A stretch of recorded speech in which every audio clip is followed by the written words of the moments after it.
Өмір деген бір ағын су дейді ғой. Батасында кетесің.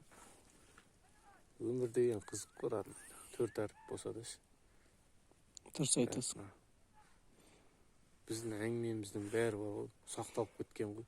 Кезіндегі әңгімелер былай болған. Сөйлеген сөзіне сөз сөйлеп, сөйлеген сөздеріне абай болатын ғой. Құнанбай бар ғой, солай болады.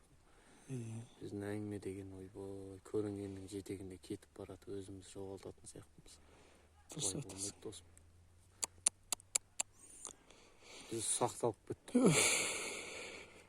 Біз қасқырдай болуымыз керек қой негізі. Теріміз тірідей сыпырса да қынсыламайтындай болуымыз керек. Қанша аш болсақ та бөлекше жемейтіндей болуымыз керек. Бірақ қайдан? Өмір ғой, соның бәрін әкелдіріп отыр. Қарап тұрсаң, көтің ашылды.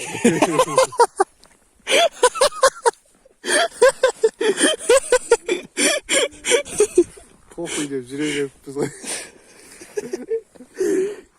Брат, жизнь коротка. Каждому суждено, дед.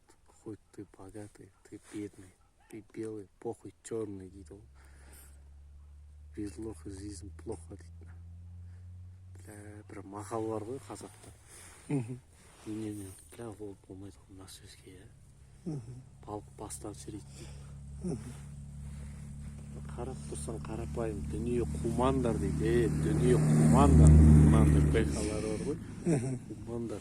Оны қайшыр ма? Кім? Дүш бар. Жігіттерің бейімен кетті ғой. Ұрысып тастаған.